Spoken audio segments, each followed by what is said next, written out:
South Africa's meat prices are rising through the roof, and it started with an outbreak that's quietly spreading far wider than anyone has realized. So today we're unpacking how that happened, why Shoprite's new hiring model is reshaping local economies, and the surprising weakness inside MTN's home market. Plus, in the Wildcard, the massive underground water system hiding beneath the Kalahari. My friends, if you're enjoying the show, be sure to like and subscribe. And now, with all that out the way, let's get into it. Foot and mouth disease, known as FMD, hasn't made major headlines in weeks. But behind the scenes, the outbreak has quietly spread farther and faster than at any point in recent memory. And in a recent interview on BizNews, agricultural expert Dr. Theo de Jager warned that the system that South Africa relied on for decades to contain it has essentially collapsed. He explained how, for years, the country used a clear zoning model: the red zone near the Kruger Park, where FMD is endemic, a blue buffer zone, and a white zone covering the rest of South Africa. Now, when cases emerged, officials locked down the area with roadblocks. Nothing moved, and it worked. But those controls don't exist anymore. Weak enforcement, slow declarations of affected zones, and the informal movement of cattle has allowed this outbreak to crawl across provinces that were historically FMD free. And so that's where the public feels it. Farmers can't move animals to buyers, large cattle operations stop purchasing to avoid risk, and meat processors then handle far less stock. And so with fewer animals entering the supply chain, the amount of beef reaching supermarkets shrinks. And it's that key reason that red meat prices have continued to climb throughout 2025 and are likely to keep rising. So in response to this, government has launched its biggest vaccination drive yet, importing more than 1 million doses from Botswana, with more on the way. But experts warn of potential shortages by March and says that South Africa urgently needs local vaccine production and proper traceability systems. Because whether meat prices stabilize and whether many cattle farmers survive the summer depends entirely on how fast South Africa regains control. So when a company the size of Shoprite changes how it hires, it literally shifts the economics of entire neighborhoods. Its new recruitment platform now matches applicants to jobs at an average of just 7 kilometers from home. And that simple shift creates a powerful local loop.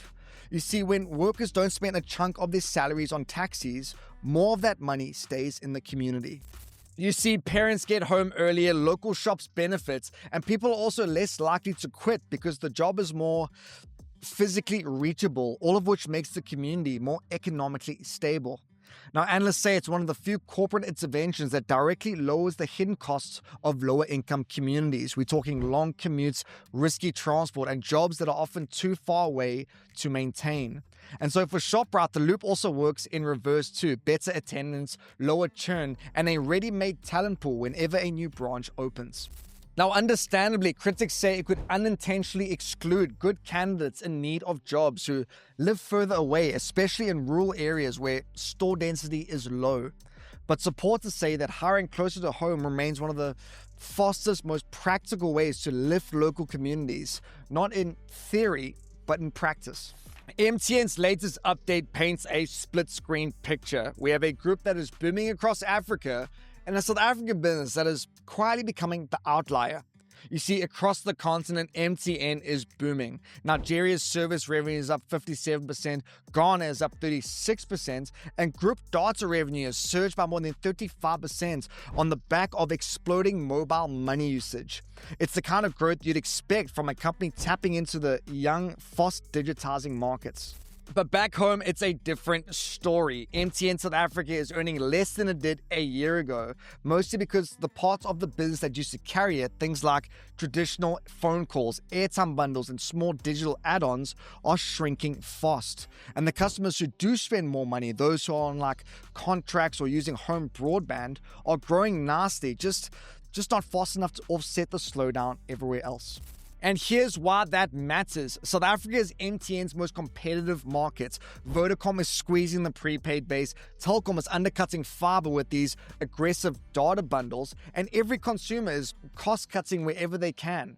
South Africa is the one country where usage is exploding.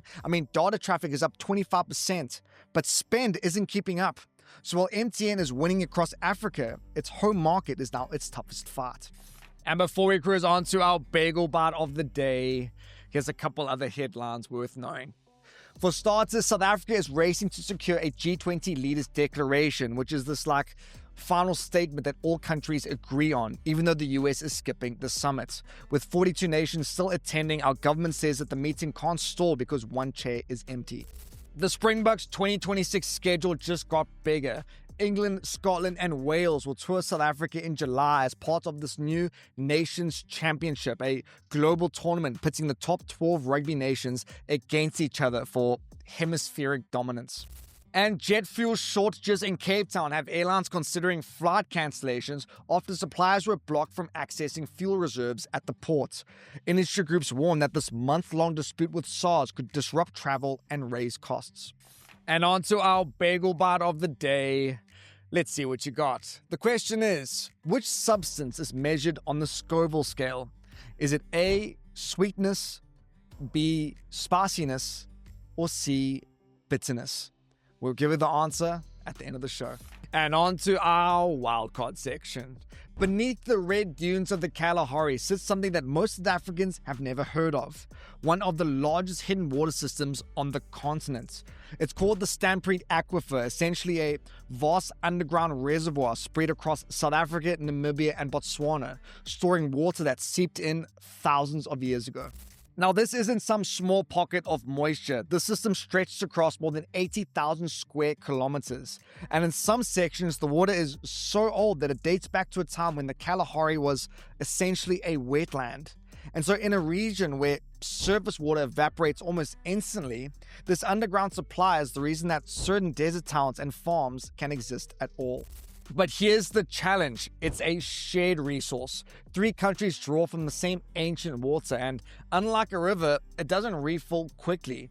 And so that's why scientists have flagged Shoprite as a rare case study, a lifeline that depends entirely on how carefully it's managed. So yeah, the Kalahari may look endlessly dry, but beneath it lies a reservoir older than most human histories, and far more important than it seems. And as for that bagel bite, the answer is spiciness. The Scoville scale measures the heat released by capsaicin, the same chemical that turns a mild chili into a personal crisis. And as I'm sure you all want to know, the hottest ever recorded is Pepper X at over 2.6 million Scoville units. And my friends, that's it for today's show. Thanks so much for tuning in.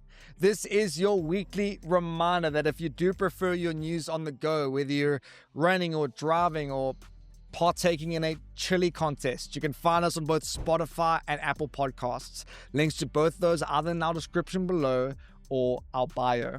Hope you guys will have a great day further. Be kind to one another, and we'll catch you all tomorrow for the next round of the good stuff. God bless.